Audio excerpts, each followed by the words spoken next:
I'm back with Andrew Yang. Andrew, thanks for joining me again. Sam, it's great to be back with you. Yeah, Anytime I talk to you, something good's going on. we're going to launch you in one direction or another every time we speak. That's what I'm getting used to now.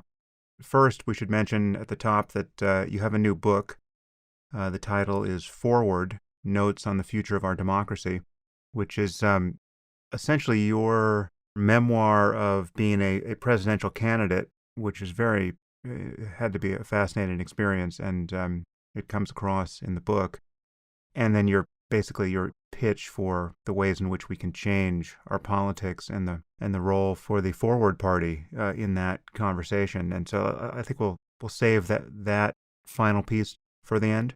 But let's talk about the nature of the problem. You say very early in the book that democracy itself is losing legitimacy. So much of the book is a look at the ways in which our system is broken. And this brokenness relates to politics, it relates to the media, it relates to a fundamental distrust in institutions that is now spreading to catastrophic effect. And it also relates to the issue that really launched your presidential run, which is a growing concern around inequality.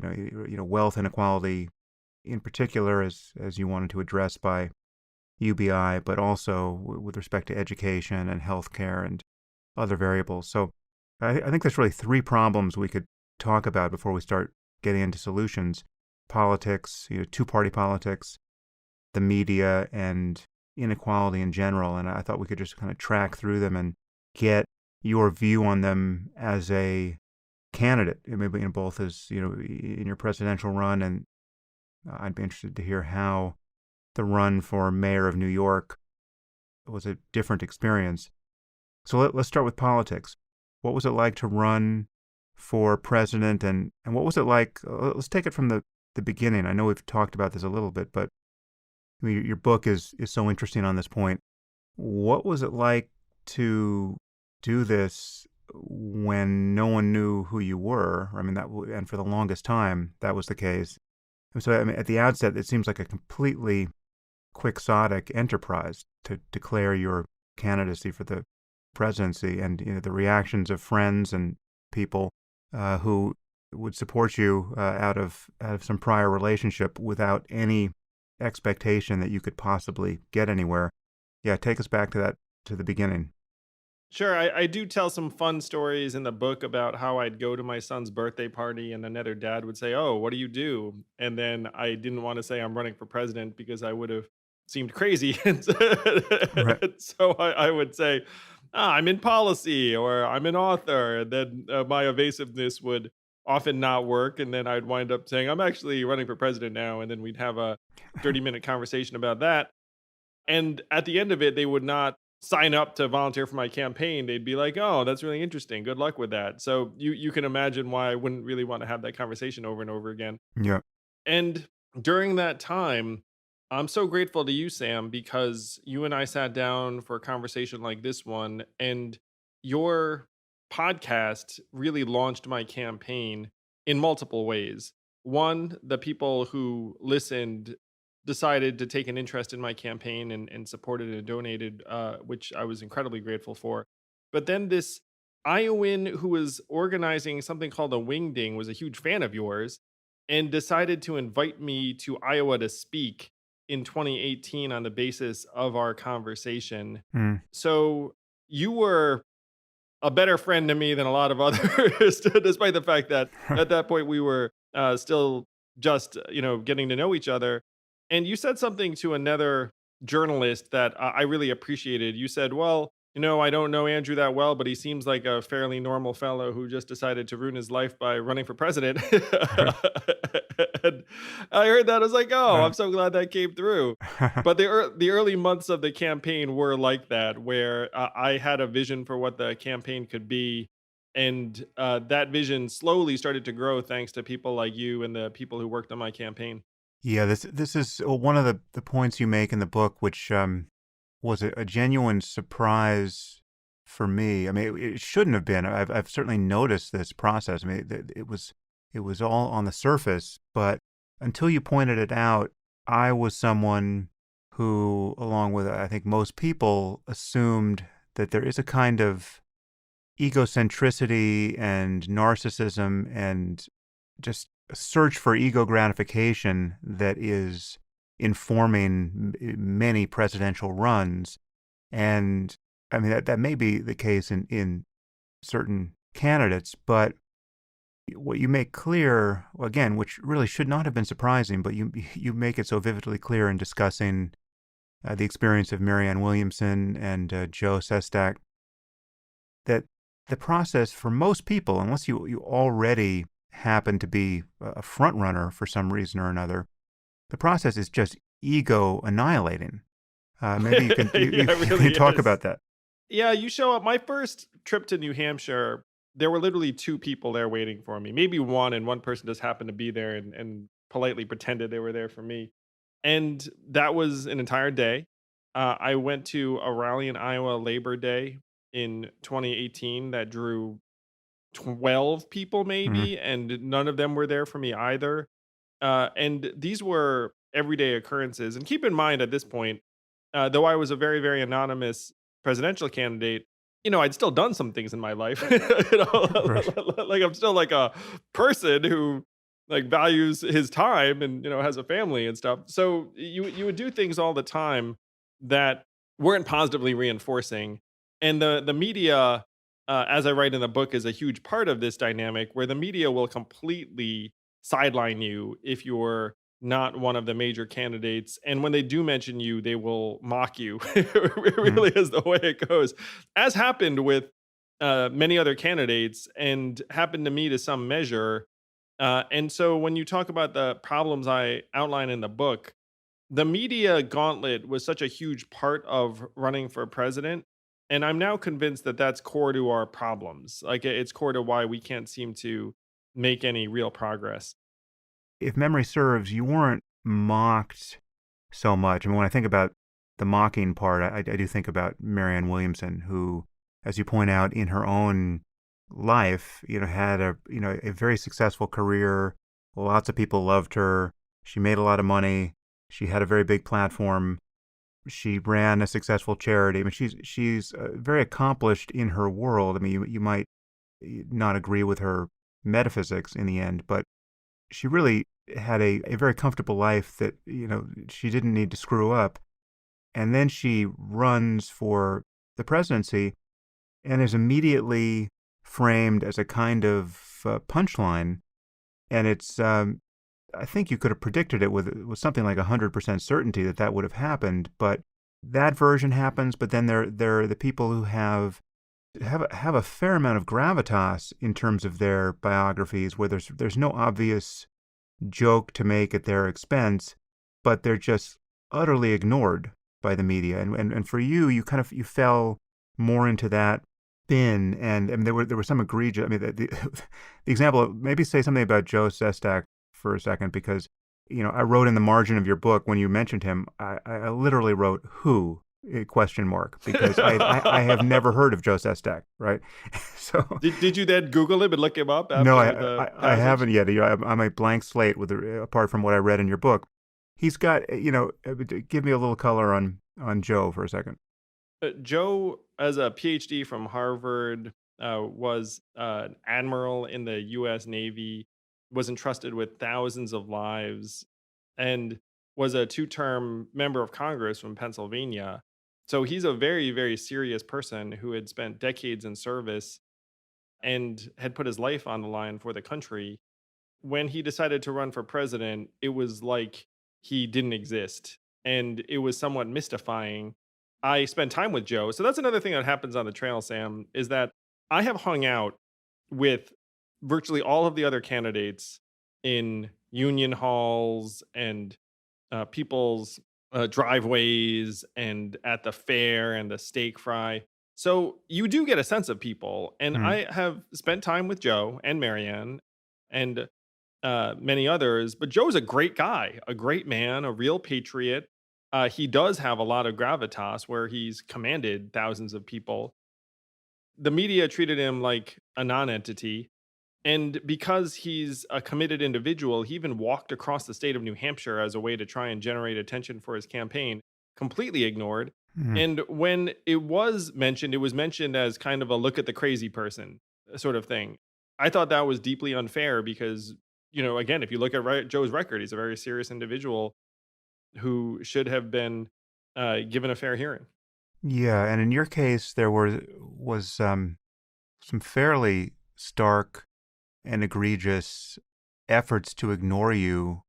Literally, like fundraising. If memory serves, there were like fundraising graphics where it was showing the candidates who had raised a certain amount of money or had gone up in the polls enough to make debates, and you were left out where people who had raised less money and were ranked lower than you were left in the graphics. This happened most on MSNBC. I mean, how much of this, I think you uncovered at one point that there was a policy that you should just not be talked about.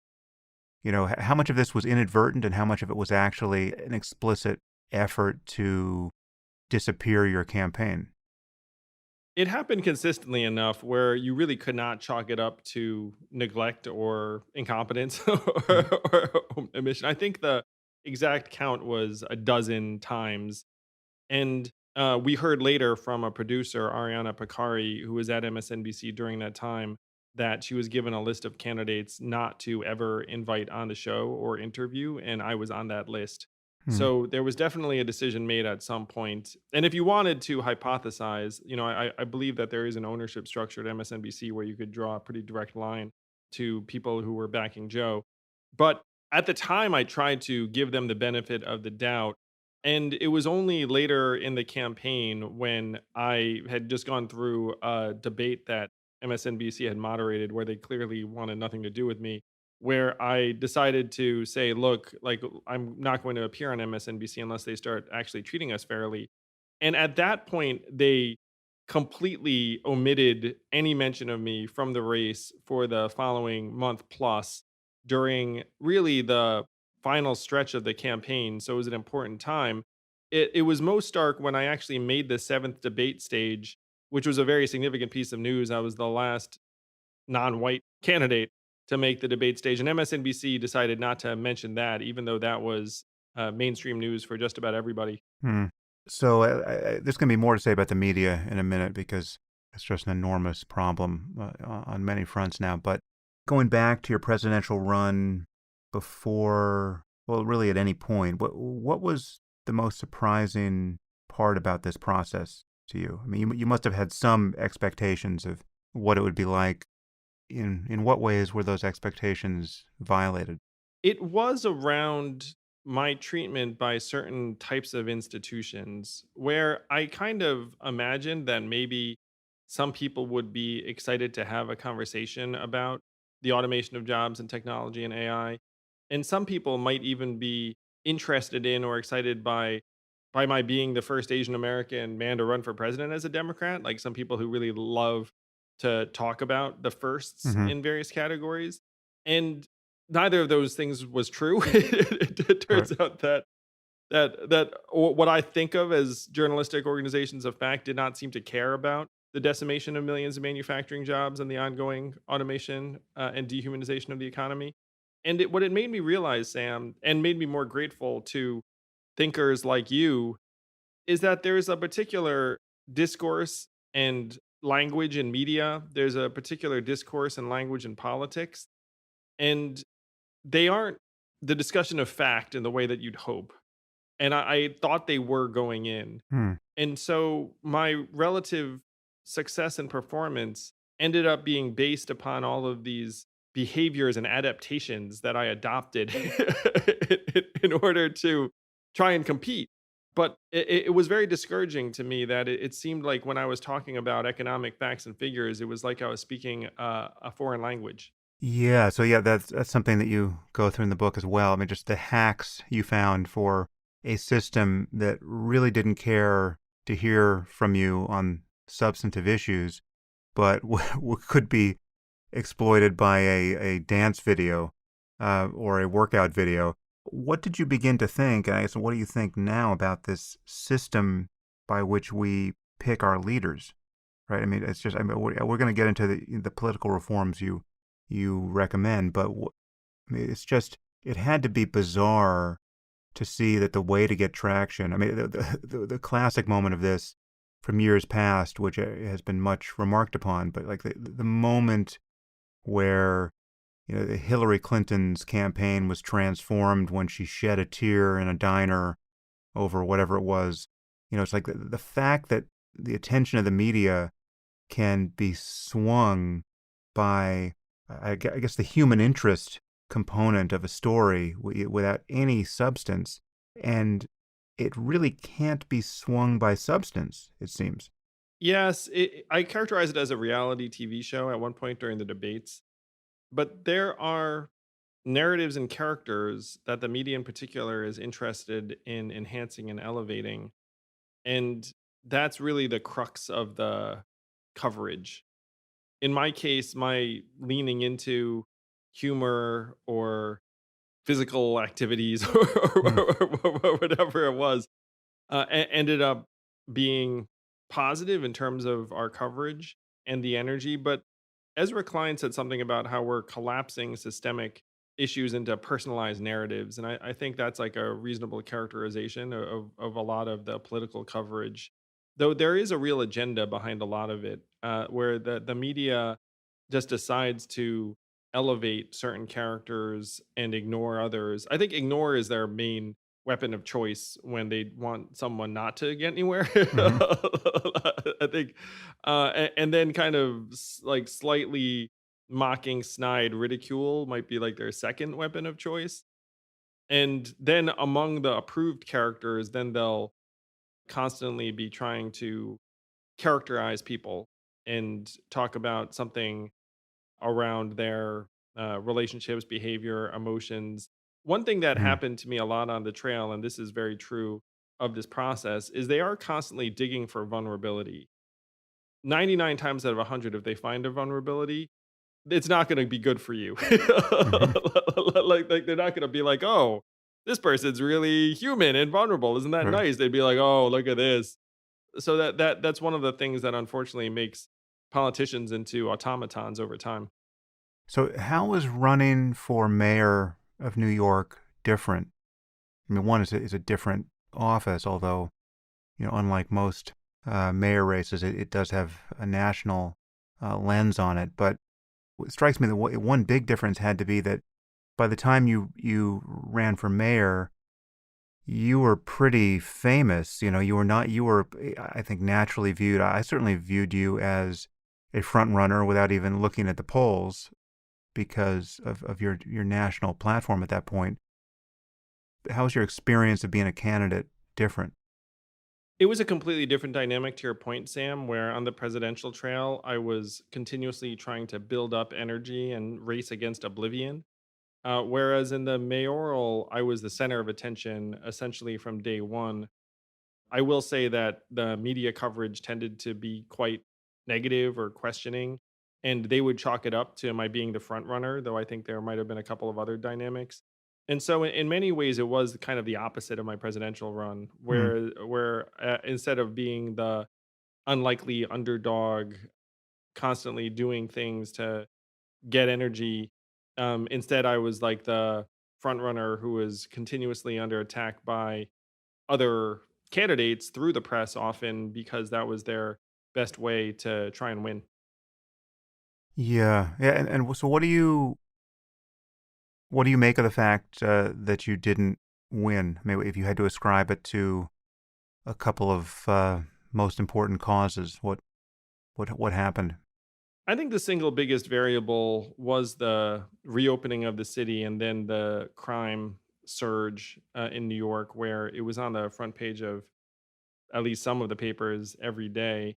And that being the number one concern heavily favored Eric Adams because he was a police officer. Hmm. Earlier, the main narrative was around reopening and economic recovery, and those were things that people saw as a strength of mine.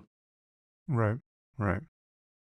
Okay, so let's just talk about the political system as it is and what to do about it. Because I think wherever someone is on the spectrum of political concern, bias, persuasion, I think everyone agrees that there's something less than optimal about our system as it exists. I mean, what do you ascribe the main dysfunction to at this point?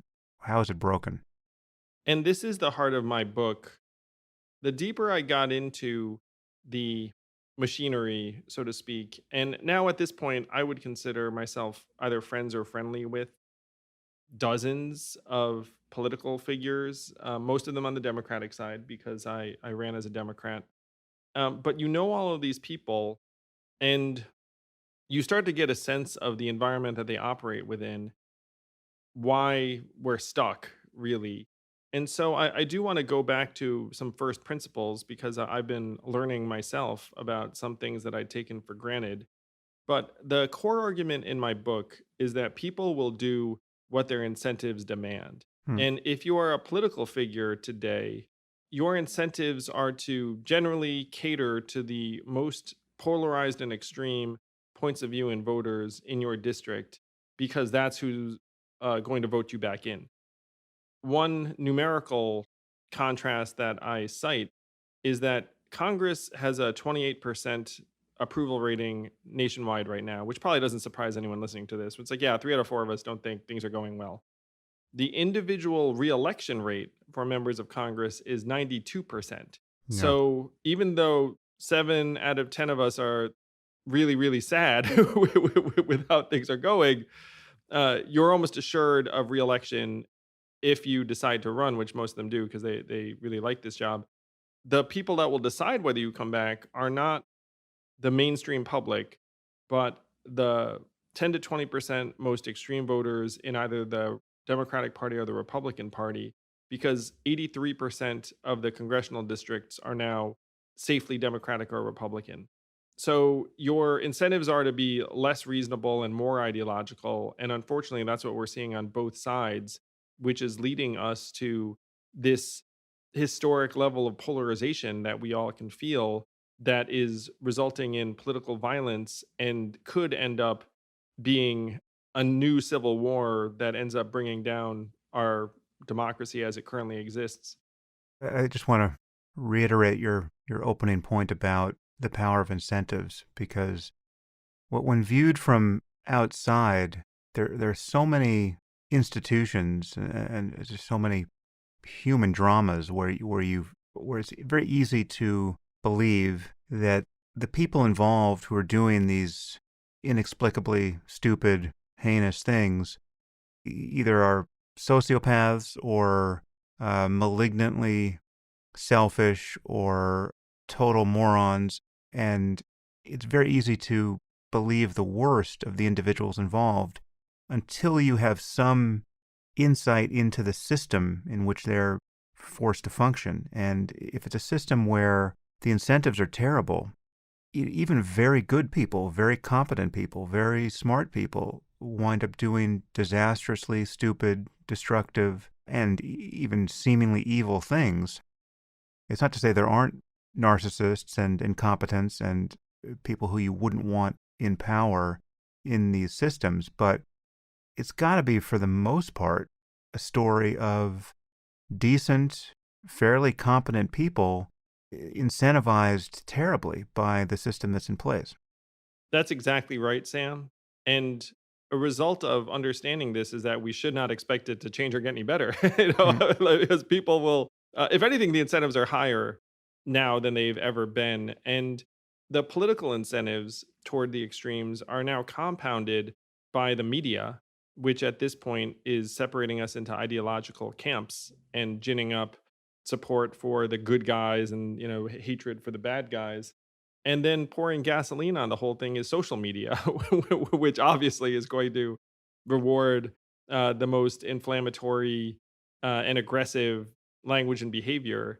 So we're being set up. We're Mm. being set up to turn on each other, to eventually end up disintegrating in terms of the society we currently regard as like a normal, safe environment. And that's what I concluded from my journey into this, which is that these people are not bad people. Some of them are not great people, but like for the most part, they're reasonable people Hmm. responding to perverse incentives. And so then the great project becomes, how can you in real life improve their incentives? And I do want to give a shout out to you.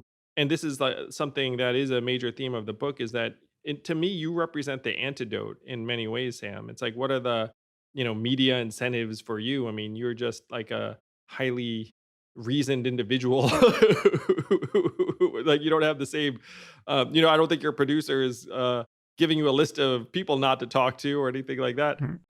There's like a search right now. People are groping for trusted perspectives and voices more and more. And I just want to thank you personally for being such a huge figure for people who are looking for wisdom and truth, really.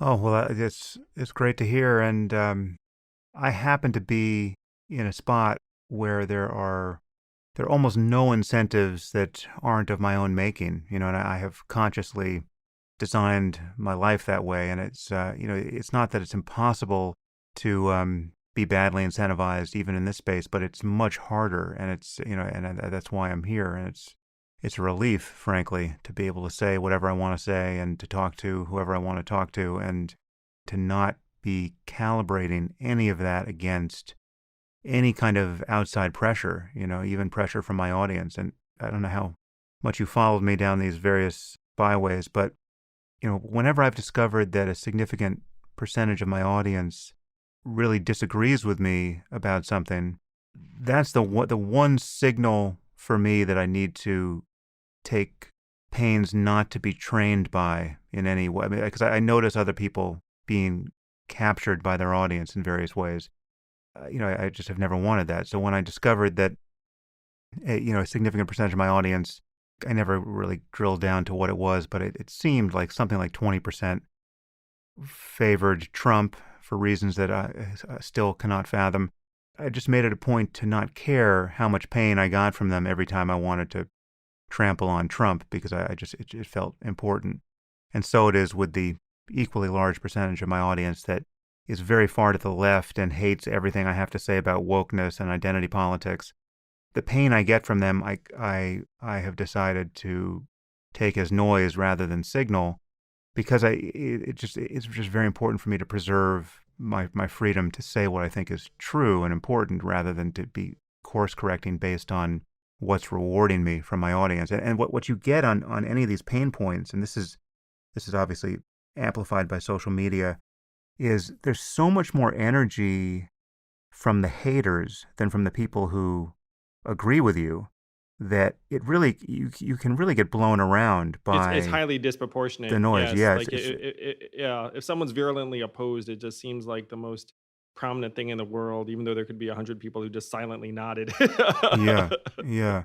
So we're living in the system where it's something less than 10% of any population can really steer the conversation on a polarizing issue, because they just have so much more energy. I mean, so we've got these various activist groups on the left, and we've got all the noise that comes out of Trumpistan, and the most extreme voices over there.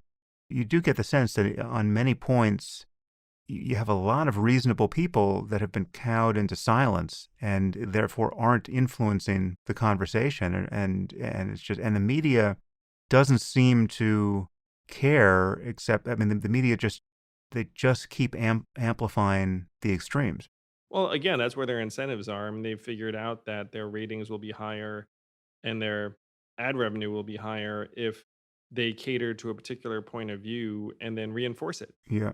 There was an anecdote about a cable TV producer who said, "Look, our people don't even regard us as news; they regard us as comfort." Which then will justify all sorts of things that you might do journalistically if you're like, "Hey, it turns out we're not even reporting the news here." And the fact that you have to take such great pains. I mean, you're acutely aware of the kind of pressures that some of these media figures and organizations would be under, but in their case they don't have to, self-regulate to that extent. They just be like, oh, what, like, my people like this, let me give them more of that, and then you'll be thanked for it and paid more for it. Yeah.